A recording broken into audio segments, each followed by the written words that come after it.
Welcome to Synthaholics. This is your host, David Duncan, and with me, no Brian. He's over in Europe today. Today we have Jeff Heller, who is of Screen Radar, and we've got Captain Stuart Foley from Trekyards. Thank you both for joining me today.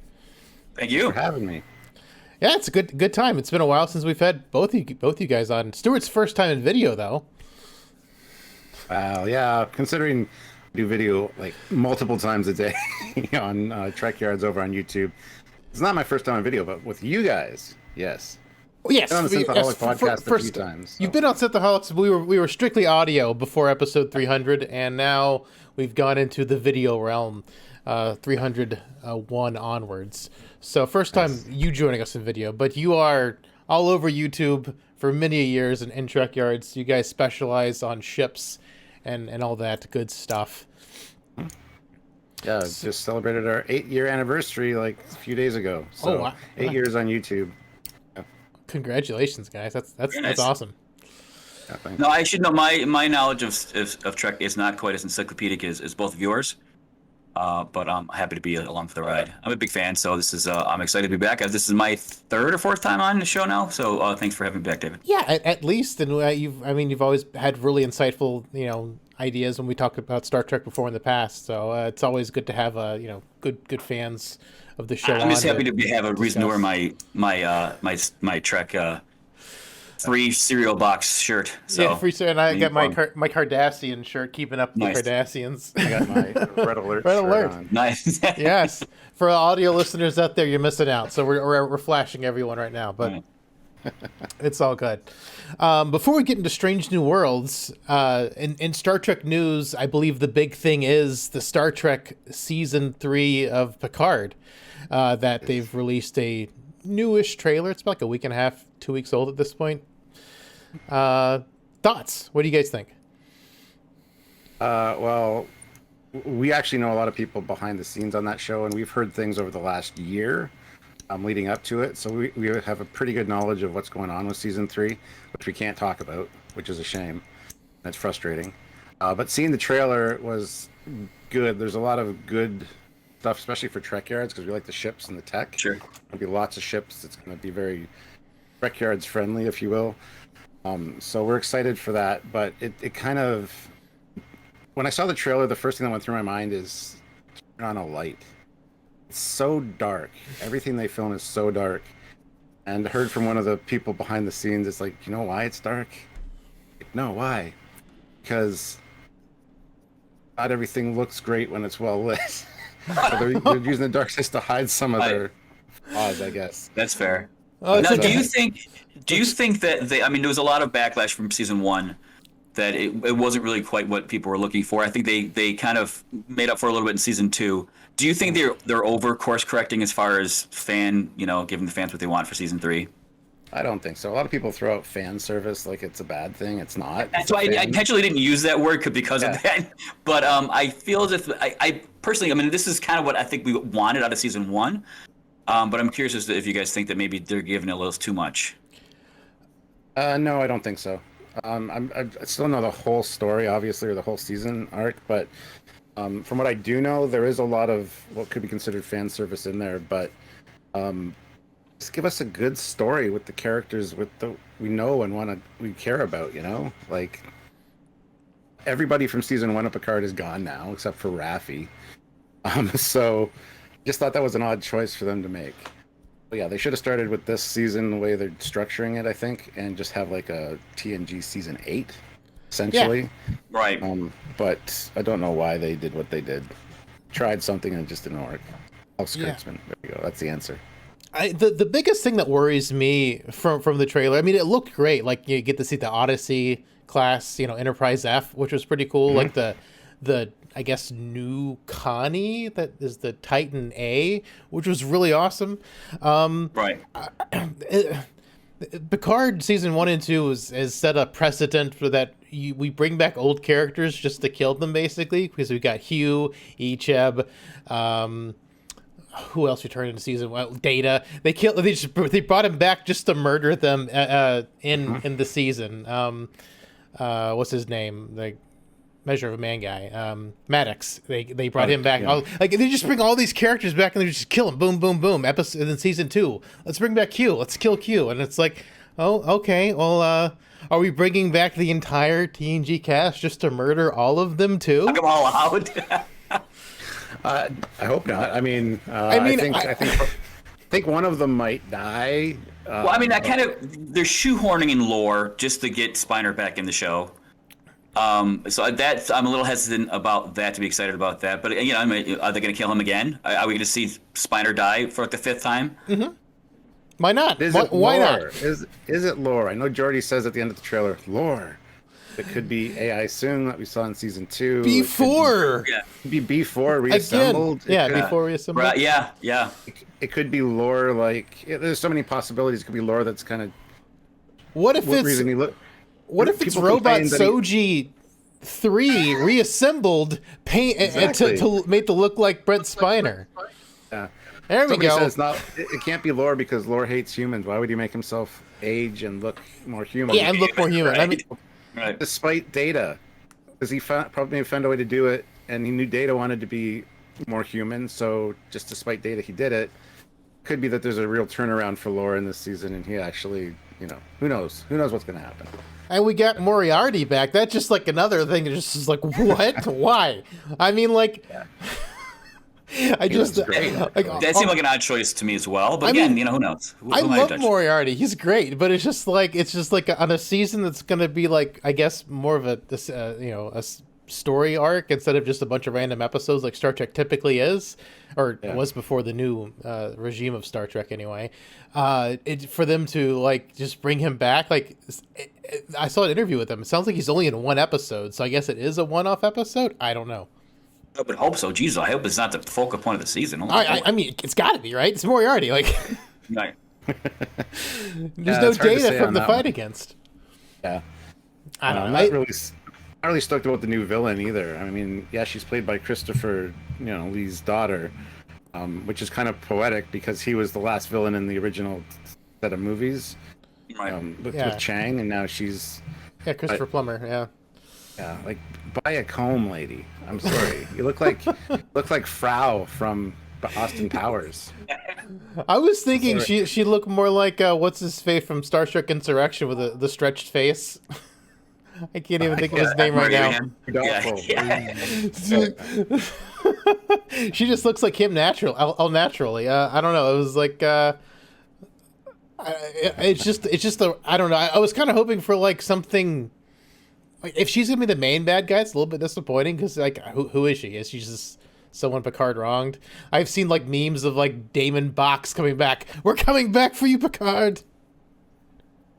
Maybe she's just the villain in the first few episodes. Maybe it's just kind of a red herring in the trailer. Maybe, who knows? I mean, like the way season 2 ended, it seems like some big things coming back. Like I was hoping that was calling back to the end of season 1, where we've got like. The robots make the phone call to their other robot overlords who are like way more advanced and been around for forever. They don't come through the door. They can't do caller ID to come back through for whatever reason. Maybe now they've established caller ID and that's what the Borg are sensing. Like I was kind of hoping we'd finally circle back around to that plot because that plot went nowhere in season 1. It's like they brought this giant end of the world cataclysmic stuff and then it's over. You know what? Come around to them. I don't think they will bring that back. To be honest with you, it doesn't seem like it. No, I don't think they will. But I mean, there's a possibility. Don't forget the end of season 2 with the big new threat that the Borg are. That's what I was thinking. Maybe that's tying back into season 1. I don't know. Like it's hard to tell. I mean, it would be nice since they said they planned all 3 seasons like ahead of time. Like, no, they didn't. I'm sure. I'm sure they didn't, but they've said they just like Patrick Stewart didn't know his character was dying in season 1. Spoilers, until like 2 weeks ahead of time before they filmed it. That's how planned they are. Just like Benedict Cumberbatch wasn't Khan. Of course he wasn't. He was John Harrison. That's true. He was John Harrison too. Was. All right. So, anything else for season 3 of Picard? I mean, it looks neat. The one other thing that scared me is that Worf said he's a pacifist now. Might be a joke. He's wearing a weapon on his back when he says it. I hope it's a joke. I mean, it definitely played as a joke. Yeah, or it quickly turned back. Obviously, it does a quick turnaround on that. I'm excited. I'm excited about it. I mean, I was more excited. I like season 2 a lot more than season 1. I wish both seasons were a little better, but I still really enjoyed them. I enjoyed them than most people I know. But I'm curious, is this gonna be it seems as if this is gonna be the swan song, obviously. I mean, we didn't get the film that we were supposed to get. Nemesis, I think if Nemesis had done a little better, we would have gotten the Star Trek 6 swan song signature, finale movie out of the next gen, but we never did. So this is clearly that. And Stuart, you obviously might know a little more about that than you can say, but. Well, Patrick Stewart on the panel at New York Comic Con did say there's a lot of people from Paramount Plus and CBS here, so saying we might want to do a movie, and that got like standing ovation. And then later, Jonathan Frakes tweeted that, "Is this the end?" ? Like, so who knows? They might actually do a movie after this. Right. I don't think Patrick Stewart. He's at the age where he doesn't want to be filming a series constantly, because they filmed season 2 and 3 back to back, which was 13 months of work. When you're that age, you just want to retire. So I think shooting a movie would be less hectic another season. So. I mean, that would play well, and maybe they could light the sets up, because I mean, we did have that really big difference in lighting going from the TNG season finale to Generations, where they totally switched from even TV lighting to dodgy cinematic lighting. Yes, they could. I mean, it's why wouldn't you? So then we could switch from dodgy cinematic lighting to nice even lighting for the the last movie. We do a reverse. Look, with their ages and the amount of makeup they got to put on them right now, it's going to be spotlight lighting from here going forward. I think that's another reason it's so dark, to hide their wrinkles. Yeah, that's also a pretty good one. But yeah, I'm excited. Season 3 is looking, it'll be the best of the 3. Let's hope. I'm hoping that they'll get there, because that's when Star Trek usually gets good, around season 3. But I mean, that's how it worked for TNG and DS9, kind of Voyager. But on to Strange New Worlds. Usually we kind of give an overall rating, 1 out of 10 for 10 being the highest, 1 being lowest, for the thing we're just talking about for the week. Overall rating for the entire first season. Stuart, what do you think? Overall rating, I'd say probably a 8.5. I think they did a lot of things really well. The story structure, now that it's more episodic, is exactly what Star Trek needs and feels like Star Trek. But the one thing that bothers me and a lot of people is the fact that it's not visual canon. They've definitely changed things and say it's the prime timeline when clearly it's not visually. So just a little sticky point. But other than that, Anson Mount and everybody else did a fantastic job. Didn't like the character of La'an to start with, but she grew on me. So the fact that they can impress me and make me like somebody that I didn't like from the beginning is impressive for me. So no, they did a fantastic job. So Strange New Worlds is off to an excellent start. What about you, Jeff? I'm teetering between 8.5 and 9. I think it ranks up there as some of the best. In the franchise, really. The first time I was on this show, I said I was tired of the period pieces. Voyager took us pretty far away from Starfleet in the Federation. I didn't like that. I want to know what the hell's going on with the Borg and with the Dominion War, everything. But we weren't getting any of that. And then we get to Enterprise, which is a period piece, and we do the reboots, Discovery. I mean, they're all period pieces, which was driving me nuts. We finally get Picard, which took us back to present day, Trek. Lukewarm, I would say. I think we can all agree. So I was really hesitant going into this, but I honestly think it's some of the best Trek they've made in years. Mm-hmm. Would agree.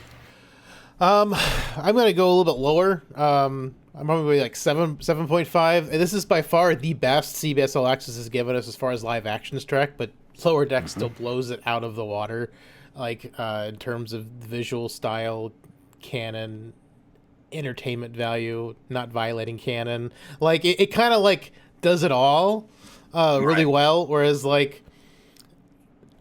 wish this show could have stood on its own without leaning so hard on Discovery and the dumb things they did in Discovery season 2, where they showed Pike his future, like that kept coming up over and over and over this season, drove me insane, and it made me like the season less than I would have if they would have just kind of like gone on, kind of forgotten about Discovery a little bit, and just did what they did.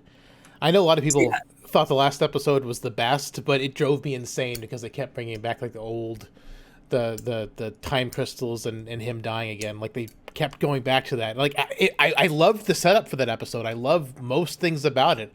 It's a very interesting concept that they could have just brought us to that a different way instead of like, oh, well, it's because you're escaping your fate. Here's the thing: alternate timelines and time travel. You got me right there. You throw it into a Star Trek episode. I'm automatically. I'm already listening.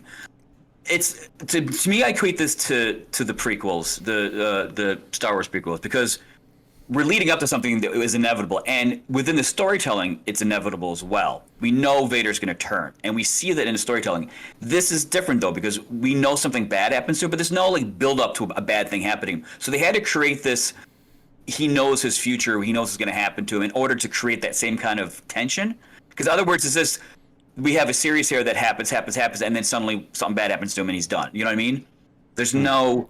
We have to be able to build up to that, but without him knowing about it, there's really no way to do that. Well, but if he doesn't know about it, like we know, the audience knows. Quit treating us like we're storytelling, stupid. There's no built-in tension for that. It's just we know it, but that doesn't mean anything to us. You know what I mean? Within the context of the show. I mean, I had no problem with how they handle it. For that, that's my point. No, I kind of agree. But going into the season, we were like, well, Pike's going to know he's basically indestructible. He could beam himself out into space, and he knows he's still going to be, injured in that accident. Like, but they kind of cleared that up during the season, where he tries to test it and push it a little bit, and finds out that things can still happen. And obviously, with the finale, he learns that he has to. That's his fate. Like, no matter I think he learned that any other deviation from that inevitability for him is going to be problematic. So he's going to have to follow that path. Mm-hmm. But again, time travel, I love it. Oh yeah, I mean it was cool. And like, alternate realities. Yeah, I loved the Monster Maroon, the new take on that. It was beautiful. Like seeing the Romulan weapon. Was it, though? I liked it. I thought it looked pretty good. Why do the line like this? This looked lazy. Dude, it's got to be up. Sorry. There's one change. I don't know why you did it. I don't know. Yeah. I'm disappointed in you, Dave. I'm sorry. I don't know. I just like the textured uniforms. I liked them in the first two reboots where there was like a little bit of texture to them, right. Instead of the. I thought it was a nice update. Like. The one I'm wearing is based on the reboot, obviously, but I like this. I like these a lot better. I think they definitely are a little closer to the original series, and still being a little modern. So since you're here, what can you talk a little bit how the Enterprise reboot versus this one versus the original, how they compare? Ship-wise? Yeah. Well, see, we're not quite sure of the size of this thing because in Discovery, the Disco Prize was quite substantially larger than the original series Enterprise. But with some of the exterior shots we've seen, like with the shuttle approaching it in dry dock and stuff, I think they've scaled the size down. The ship is different, the windows are different, and all they had to do. Because when John Hughes and Scott Snyder designed that ship, they designed it and it got approved and sent off to the visual effects team with straight struts, as it should have. The visual effects team changed it to the angled struts, which looked great. I mean, it's a good-looking ship. Don't get me wrong, but considering that it was approved with the straight ones and then they went with the angled, I hate that they're making the changes that they've made. And the interior is like, wow, Pike's quarters are, a gymnasium. It's a full that set. Being said, it's bigger on the inside than it is on the outside. Right. Exactly. That being said, I mean, Pike's Enterprise only has a crew of 230. Which even in the cage, that was the case, whereas Kirk's has a crew of 430. So I think some interior design changes had to be made, hence smaller quarters in TOS. Fine with that, whatever. But yeah, I mean, I love the ship. I just wish they would have said from the beginning it was a reboot.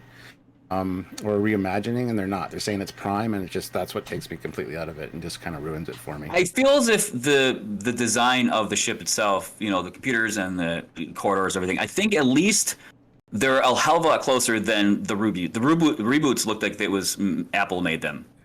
Like this Enterprise should have been in the 2009 film, and then I would have been very happy with that film. Oh yeah. I mean, it's not. I think it's a little more.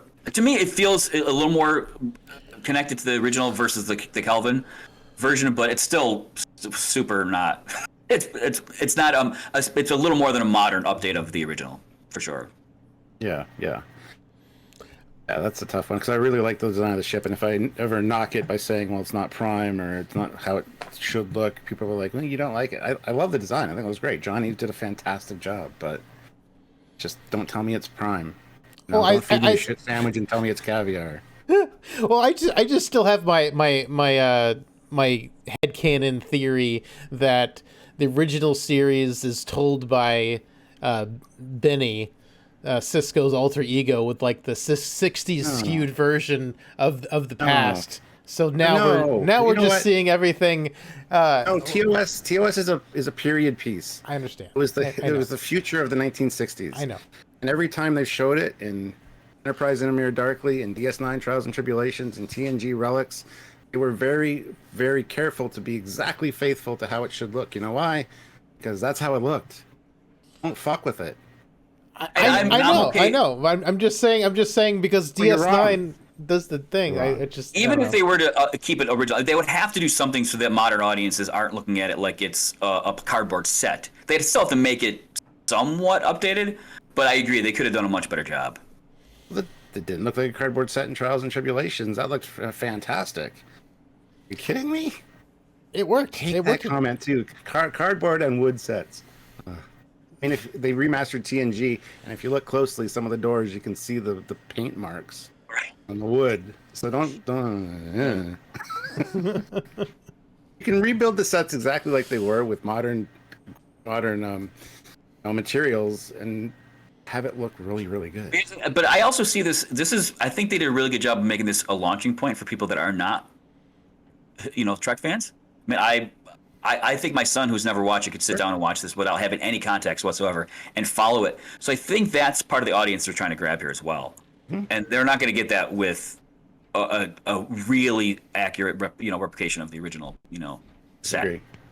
Disagree. You see the Defiant and Intermere Darkly, the TOS Enterprise or the TOS Constitution class bridge. That thing looked beautiful with modern lighting techniques and modern filming. It was the exact same set. No, you're right. Blinkies, yeah, blinkies and stuff. It looked beautiful. It still looked futuristic. I don't know what everybody's problem was saying that can't look futuristic, because it absolutely does.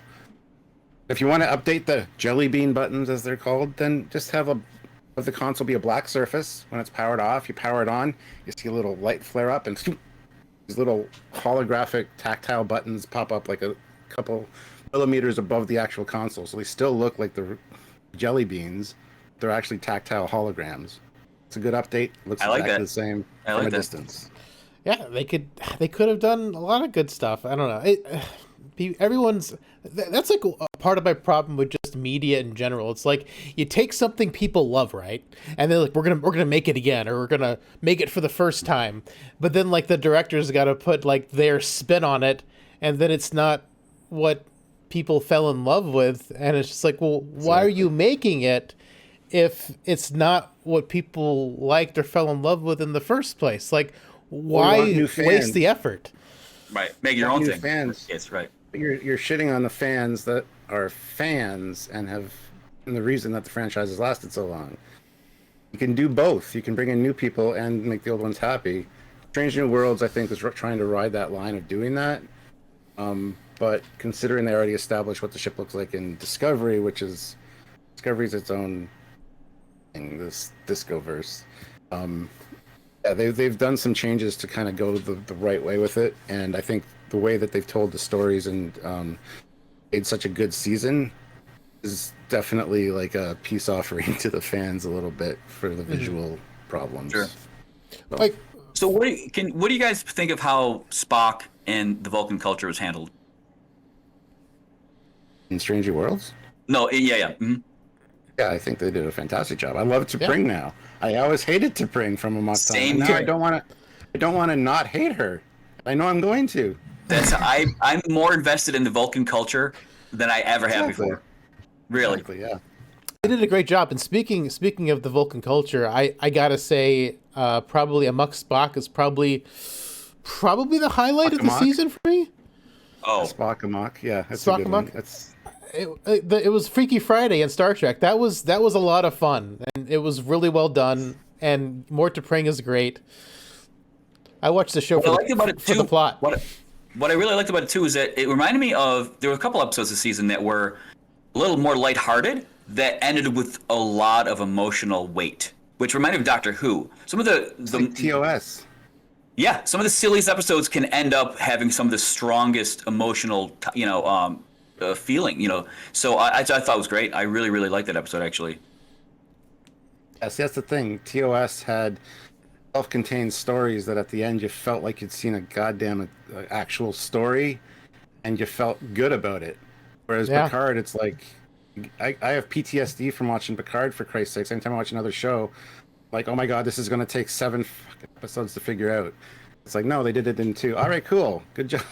Yeah, Picard just was like a soap opera, just drags everything along so slowly, just to stretch it over 10 episodes. yeah, it's So rough. Like, I mean, that's how it feels. Picard season 1, season 2, Discovery season 1, 2, actually all the seasons. Yeah. It's just like an episode stretched over 10. It's just like, right. Come on, guys.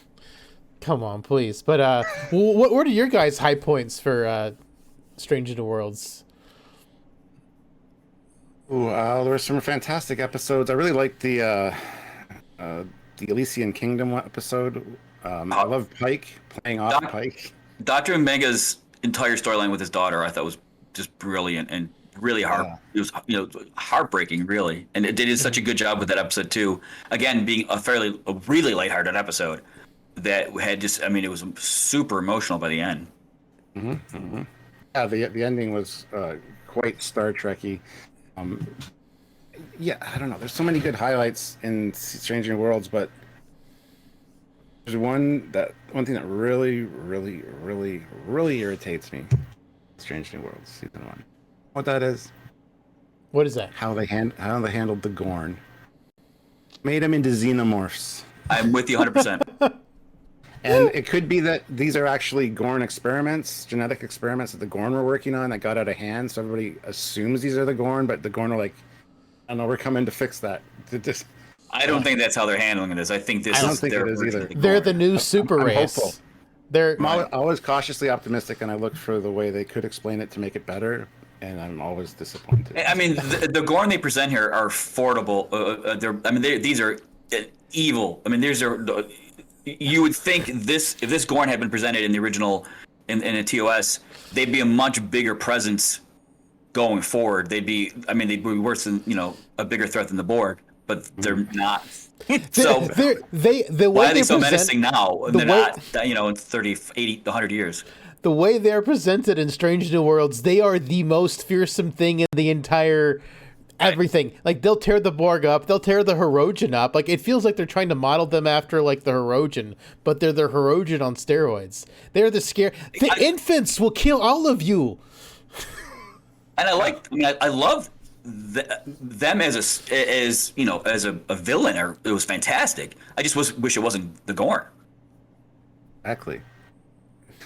Name it something else, please.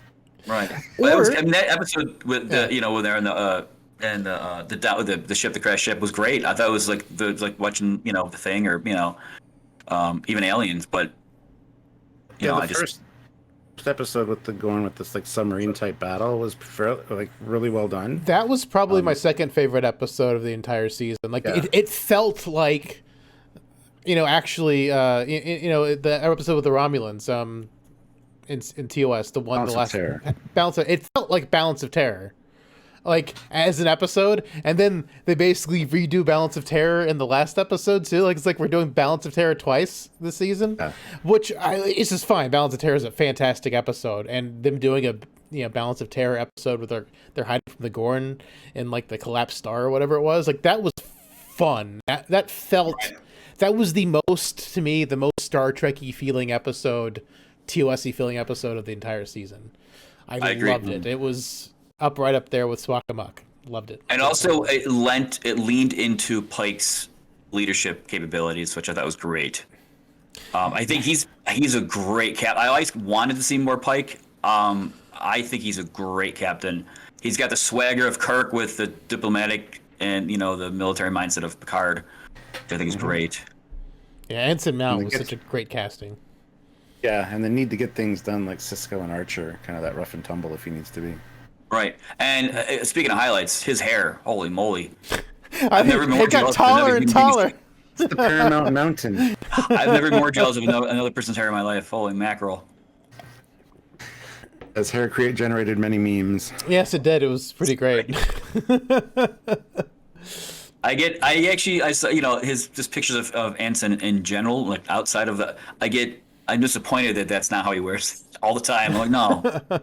I'm sure that's a lot of work. He's got to spend more hours in the makeup chair than Michael Dorn to get his hair to stand out that long. Oof. Oh, what did you guys think about demise of Hemmer? I mean, spoilers to anybody who hasn't. Anyway, yeah, Hemmer. I really liked Hemmer as a character, and we wasted him, I think, because he was in like 3 or 4 episodes. Yeah, he didn't even show up till like episode 2. There's a lot of episodes he just wasn't in even after he showed up.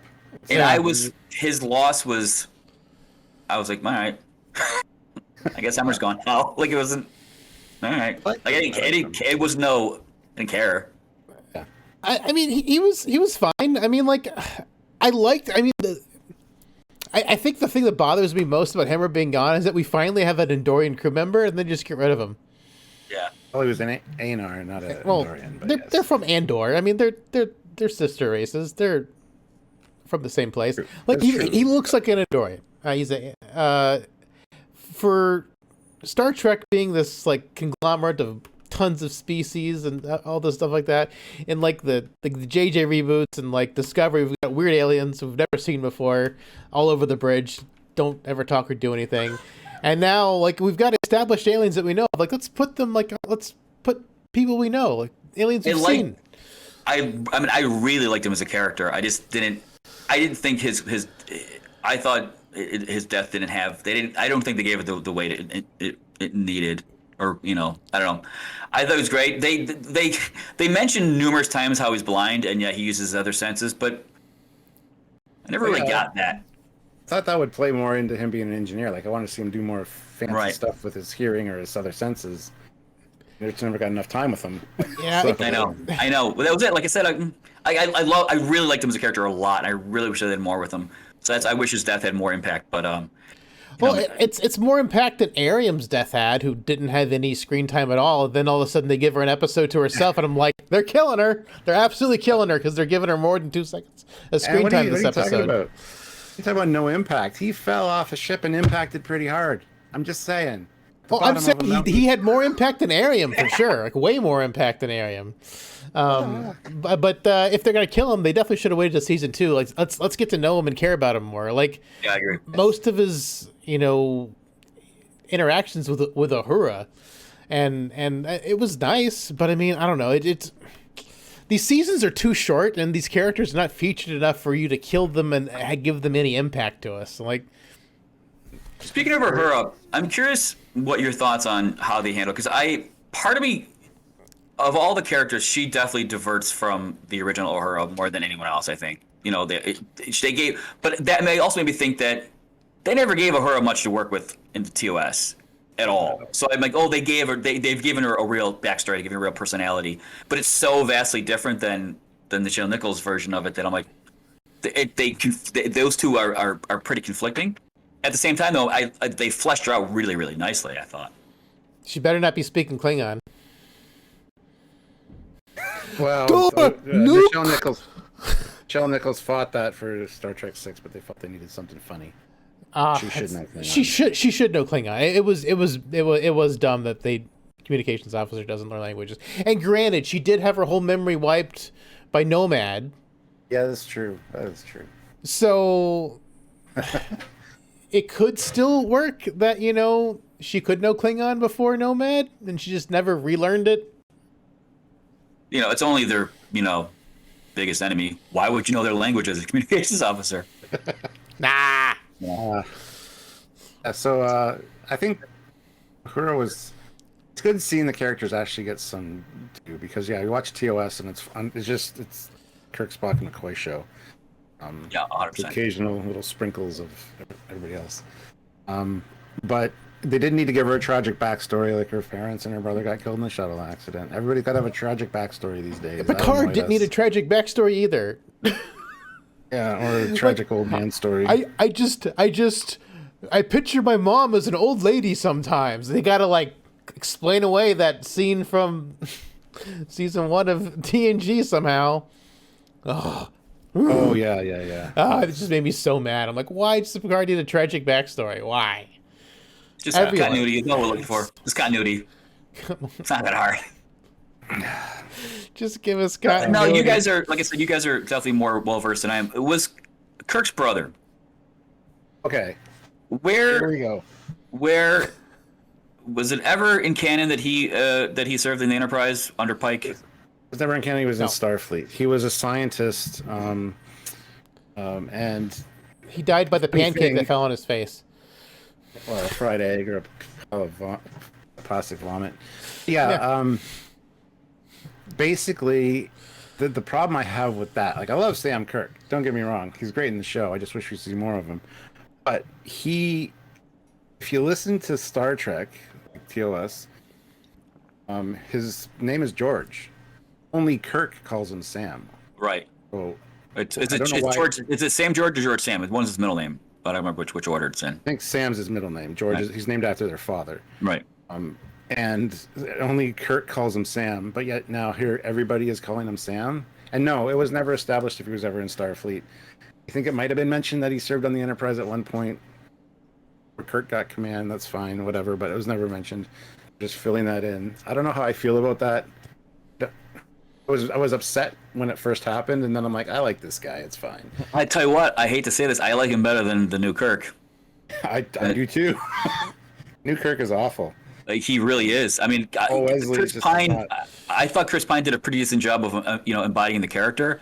Yeah. But he finds Shakespeare compared to his guy. You see him as an alternate Kirk because that's an alternate future. So right. Maybe he's different when we see. He's going to be in season 2 as the actual. Of course. Kirk. But you could have named him absolutely anybody, and it would have been just the same character. It wouldn't have. It wasn't Kirk. Everybody says he looks exactly like Jim Carrey, and he kind of does, and that's because he just does not have the gravitas and the projection that Shatner or Kirk should have. Right. He's way too understated. That's the problem. To be Kirk. So. And I think a lot of it has to do with the writing too. They're not giving him. I don't think they just gave him much to work with. I honestly, in that final episode, I really wish they would have killed Kirk and Spock. I mean, because sure, Pike doesn't know the importance of Kirk going forward, but the audience sure does. Right. That's hurting, messing up Spock. Yeah, sure, Spock was there and Spock was important, but Spock was mostly there to get Kirk out of trouble because Kirk did most of the stuff. Spock was kind of just kind of a catalyst or get out of jail free card, especially in Star Trek 6. Literally, you get out of jail free card. So killing Kirk would have probably been more impactful from us as the audience, but I guess they wanted to be impactful to Pike. The thing is, Pike remembers that alternate reality and stuff, and the talking to his future self. So he remembers that going into season 2. When he actually meets Kirk, I don't know how good of a captain Kirk could be. He's going to. That's why eventually, I assume that's why he's going to recommend him for command of the Enterprise to take over from him. So it'll be interesting to see how that relationship plays out. Mm-hmm. I don't know. I hope he's not serving on the Enterprise, that's for sure. And why was the Farragut... Oh my god. Farragut is supposed to be a Constitution-class ship. It always has been in data canon and everything else. Made it this Miranda-style ship. Where the episode right before, the Gorn episode, they're like, oh, it's the new Sombra-class ship, the USS Peregrine. Those Sombra-class ships use Constitution-class parts. They're fast, though. It's a Constitution class. It's not a different class at all. It looks exactly like a Constitution. I rewinded that in the episode. It's got a blue stripe on it that the Constitution doesn't have. Oh my gosh! The paint job changes the class of the ship. It does. I didn't know that till now. Well, so if I paint like my Dodge a different color, it's a Mustang now. Wow, that's cool. Oh, well, even one I don't know. I'm just. Yeah. No, but I was just gonna say, like, use the Farragut that they used in the last episode as the Sombra class in that episode. Bring the Sombra class and to be the Farragut, because the Farragut was always supposed to be a Constitution class ship. Yes. That just irked me the wrong way, and not a lot of people know that. General audience don't care; they don't notice that. Even some Trekkies wouldn't know that. But trust me, a lot of people that watch Trekyards, they know that, and we heard complaint after complaint after complaint. Yeah, Simple, guys. I knew that too. I'm like, why? Why are you doing that? And then in the episode with the Gorn, I had to rewind it because they said a different class ship, and I saw the trailer, and it was definitely a Constitution class ship. I'm like, why are they saying it's a different class of ship? I was like, wait, did I hear that wrong? No, the USS Peregrine, a Sombra class ship. Oh, I served on one of those. They use Constitution class parts. They're pretty fast. Cool. I'm going to see a variant of the Constitution class with like lower nacelles or something. Nope. No, we're not. We're going to see the exact same Constitution class. Well, the thing is, like in the trailer, I think the original trailer, that ship looked like a TOS Constitution class ship, and then they changed Crash it on the planet. Yeah, because I was like, it wasn't a straight strut. Oh, I thought it was a straight strut in the trailer because everybody said that, but when you zoom in, you look. Trust me, we analyzed that. It was an angled strut. It's just the angle that the strut was on and made it look kind of straight. Because I get, maybe I watched it on my phone, so it was a small screen or whatever. Because I watched most of the trailers for the new Star Trek stuff on my phone. I've never gone back and watched it on a TV. So like I just remember on my phone, it definitely looked like I thought maybe they changed it because I was looking forward to that episode, and I was like, oh, it's this slanted strut. How did the Bird of Prey compare? Oh, in the last episode? Yeah. How did the design of it? It's the exact same antique Bird of Prey they used in Picard season 1, which is fine because it's a nice reimagining of that Bird of Prey, but it feels more like a movie era. Like it looks like a refitted style, like that era of Romulan Bird of Prey to me. It doesn't look like a TOS one. I really like the design. I love the bird. I love the new nacelles. It holds up pretty good. But yeah, it's not Prime. I'm sorry, guys. You're not doing Prime timeline. You're doing the Discoverse, and that's fine. Just call yourself the Discoverse. Just call it a new timeline. It's fine. Like, exactly. It's it would still have problems even if it was just called the Discoverse. But you're trying to cram it into the Prime timeline, and then you're also doing other dumb stuff. It's just like it's just, you're getting double cut by the fans. The redesign of the Klingons is a good example of that. Yeah, they've been too scared to show the Klingons ever since that, basically. Yeah.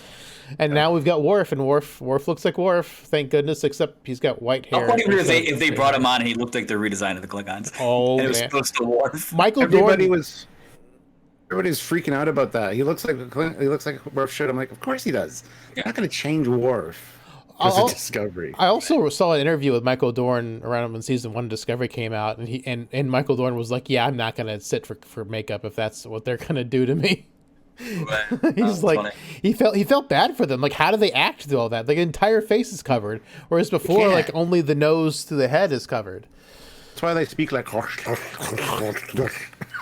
their mouths have cotton balls in them. All these teeth. Gosh, begosh, gosh, begosh. Yes.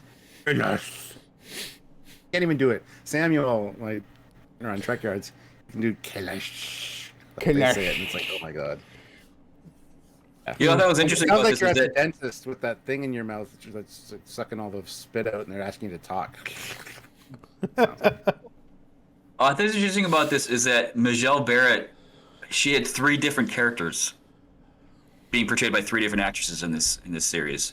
There's Chapel and Number 1, and then the voice of the computer. Which are all, none of them were really together ever in a series, so I thought it was interesting. And speaking of Number 1, I'm not a fan of Rebecca Romaine, whatever her name is. Yeah. Rebecca Romaine Lettuce. Mrs. O'Connell.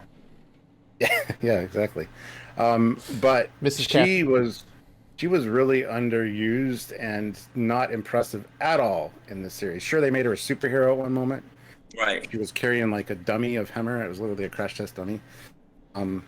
But it really didn't do her character justice at all. And not to justify the end, not to justify the cliffhanger finale. I don't give a shit about the ending. Like, let her go, fine. I don't care. She was actually probably the thing. I like I said, I absolutely loved it. My 8.5 to 9. The remaining is her primarily. I didn't care much. She's fine, whatever. But they didn't give her much to work with. She was completely underdeveloped. For how iconic that character was, she's been done so dirty. Like, because they mentioned she was going to be in Discovery Season 2, and she's, like, got a whole minute and a half of screen time in Discovery Season 2. And then she's, she's a series regular in this, and they gave her, like, nothing to do. And I'm like, she's, like, the first lady of Star Trek, basically. Like, she's, the character... Like, give her something to do. Oh, we've made her some kind of illegal Starfleet thing. She'll be arrested for being... herself. And she was Pike's number 1. Spock was Kirk's number 1. That's how this should. That's not how they laid this out. Spock was pretty much Pike's number 1 in this. Yeah, basically. Felt like that way. Yeah. They developed relationship. I think they should have developed their at least friendship or professional relationship a little better. And they did a little bit here and there. And like I said, she was fine, especially her and what's her name, Lieutenant. The security, Lieutenant Union Singh. Yeah. Yeah. I mean, I didn't care much for her either, and that just didn't give. I don't know. I didn't dislike her, like her. I just could give. There were too many characters for how short this season was for us to really care about many of them, and then they just got rid of so many. You know what? Lieutenant Ortega.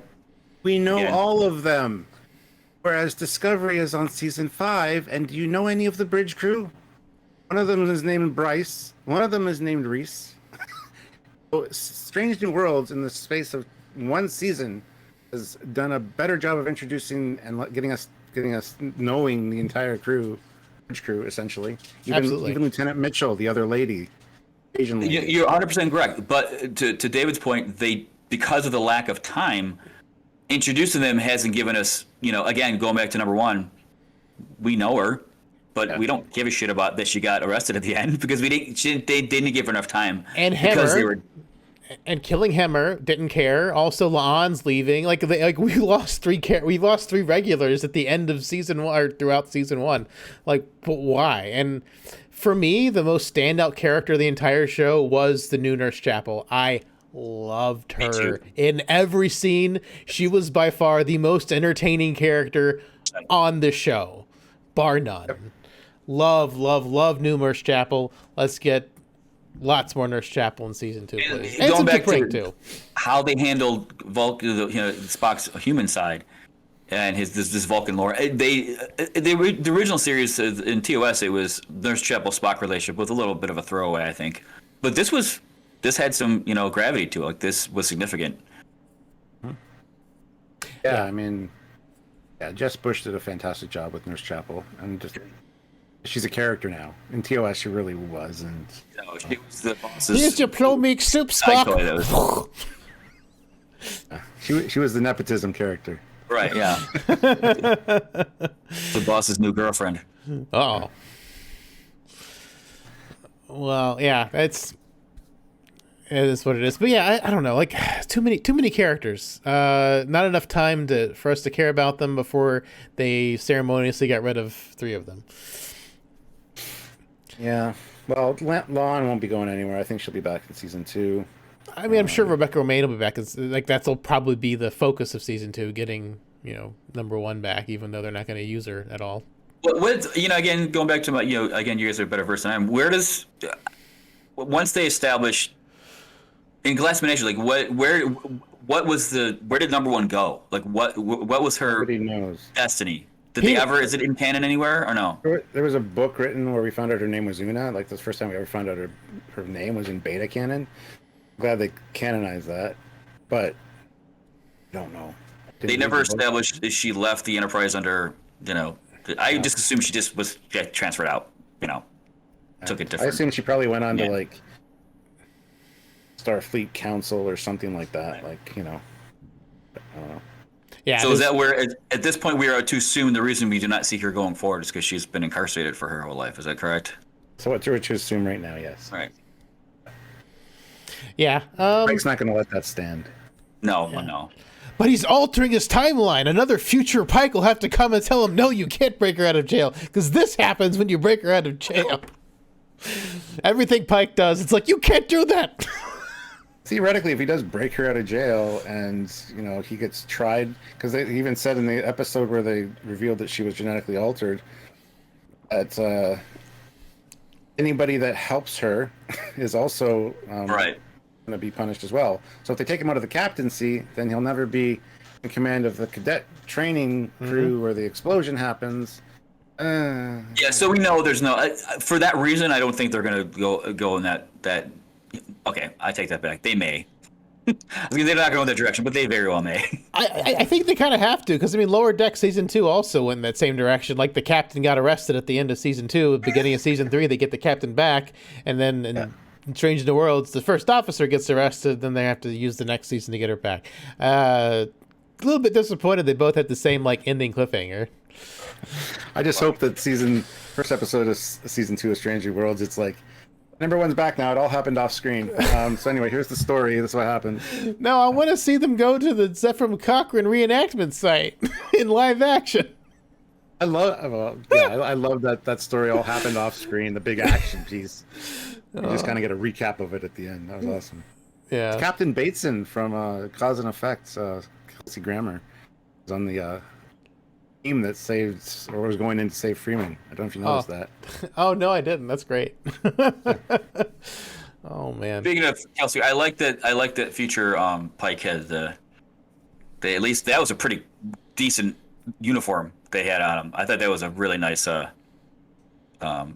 slightly modern update to the... Stuart did not like the new Monster Maroon. He yelled at me earlier. It was 90% good. It was 90% good. I like that. I thought they did a decent job with it.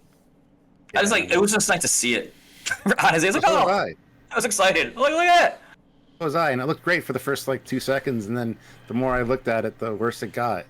The arm had a really weird texture to it, but... And the stripe on the pant was shiny red, and the little piece here was leather. It was white leather, and it looked awful because of the way it was cut. And the strap. There's just a few issues. You don't have to change something that's perfect, guys. Just leave it. This is a dark future, Stuart. It's different because Spock got hurt. Spock helped design it. Spock made it better. And without Spock, you get this version of the Monster Maroon. Stand corrected. So now I read the Lieutenant Sunin Singh. That is Khan's last name. Yes. Are they insinuating? Is there a connection here? Or is it the Smith and Johnson of? She is a direct descendant of Khan Noonien Singh. She is. Okay. Yeah, she is, but many generations removed. So yeah, I thought it would be a bigger thing than it was, and it wasn't. It's I am moving on. She's not enhanced or has any of the holdovers. So I'm just wondering if they're not gonna lean into that, or if they're just down the line. It just seems like an odd... explanation. I just want the explanation why Spock didn't say something in Space Seed. Yeah. Noonien Singh. I used to serve with one of those on this very ship. Right. Yeah, we had one of those on the ship. She's still in security. You just demoted her a couple times. I don't know. Let's give her a call. She might want to meet this dude. She didn't sleep with you, so you demoted her. Oh. Yeah. They got to explain things like that. I thought they would do something more with it too. The fact that she's a Khan descendant on the Enterprise, and they kind of just did nothing with it. I'm then why did you give her that last name? Right. It seemed like that's my exact thought. Why? That's why I didn't know if they were really leaning into that, or if it was just I don't know. It seemed like an odd thing to not emphasize more. People need to lay off the member berries.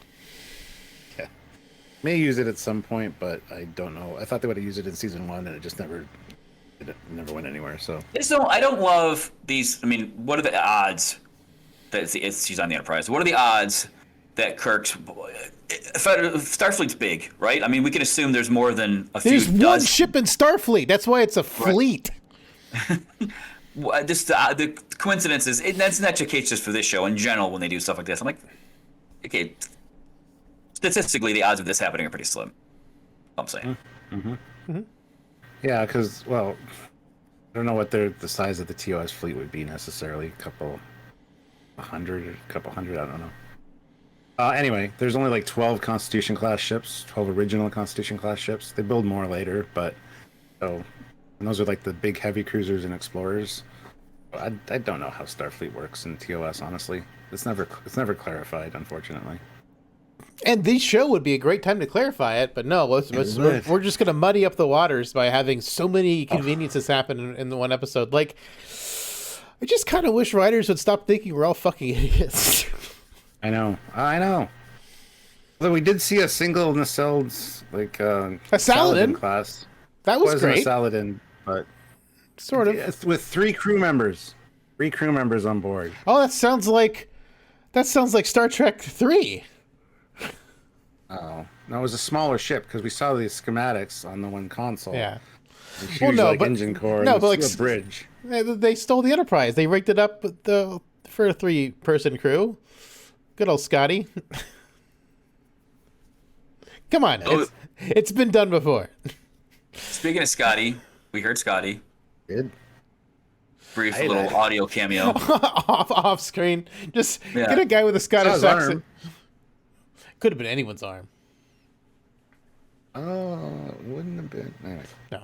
It was fun. It was a throwaway, and it was a little on the nose, but it was still fun. That was nice to see, I gotta admit. Well, Hemmer's gone. The Enterprise needs a new engineer. Yeah. Have one. It's the new ladies coming in season 2. Oh, really? I forget the actress's name, but she was in Scrooged. She plays the ghost of Christmas Present, the little fairy that hit him with the toaster. I did read that. That's right. Yeah. Gonna be the new engineer. And yes, I saw her the casting. trope of having a new engineer every season because they die off. I don't know. He's like the Defense Against the Dark Arts teacher in Harry Potter. That's the new one. Yeah. I mean, they're gonna have to because Scotty's got to come on board at some point. I think he comes on before Kirk does. Before Kirk gets commands. Well, yeah. So I mean, they're gonna be killing off more engineers. It looks like, or transferring them off. Will we see what do you think? How far into the Enterprise will we see into Kirk's Enterprise? Are we going to see? Will we have an entirely new, like the TOS crew by the time the series is over? Do you think? I want the series to end with the handover to Kirk. If they do it properly, they can do it really well. Right. Everybody's like, they should remake TOS. No, they shouldn't. No, please stop. Please stop. Especially if that guy is going to be Kirk. Don't do that. No, I agree. No. This is. If you want to go back and revisit TOS, this is the perfect way to do it, in my opinion. Yeah. Give us a little more. So we've had a hint at. We've seen a little bit before. It hasn't been fully explored. This is exactly what I think they should be doing. I think they're doing a bang-up job. Just wish everything looked canon, like the ships and the interiors, personally. But I agree with Stuart. Just let the show end with a handoff to Kirk, and that's that. Go put in your TOS DVD #1. Yeah. Just continue on. Yeah, just let it flow, and who knows what they're gonna do. Hopefully they'll find a way to fuck it up. Don't worry. I will say this: they will. I've been a little bit disenfranchised with the series, Star Trek in general as of late. This has sparked my interest for sure. I've never done a straight watch through of the TOS. I've seen them all, but I've never watched them in order. I may go back and do that right now. Just do. What about those soccer games? On my phone. Soccer in the morning, soccer in the evening. Just like on the phone, it's like I don't need to watch soccer. I've got Star Trek with me. Yeah, that I scored. That's great, but this is Khan. Sorry. That's pretty good. All right. Well, thanks for coming on, talking Strange New Worlds and Picard season 3. Man, I've had fun today, so thank you. Yeah, anytime. And you guys are welcome to join us in 2 weeks for Lower Decks season 3. Brian will be back, so there'll be 4 of us. But you guys are welcome to come on if you want. Presented by David. And thanks for having me back. I appreciate it. I do want to give myself a little plug. Yeah, if you go to absolutely. Go ahead. If you go to screenwriter.com, you can check out some interviews I've done in the past with Wim Shatner, George Takei, Maria Sirtis, Denise Crosby, and I think that's all the Trek people I've interviewed. But there's a lot of interviews on there as well, including David Hasselhoff. But yeah, so go check those out. Yeah, and Stuart, Listen to good for this you. guy. Hey, well, my plugs. I just interviewed Robert Picardo on stage at London Comic Con like 3 weeks ago. Ha. Nice. And Denise Crosby a few years ago. And we've had a bunch of people on Trekyards. So you love ships, you love tech, you love Star Trek reviews and just talking Trek all the time. Trekyards on YouTube. Go subscribe and part of our awesome community. We'd really appreciate it. All right, great. Yeah, thank you guys so much for joining and your plugs, and hopefully we'll all talk again soon. Awesome. Thanks, sir. All right, everyone, thanks for watching. Live long and prosper, one and all. Guys. I can't do it.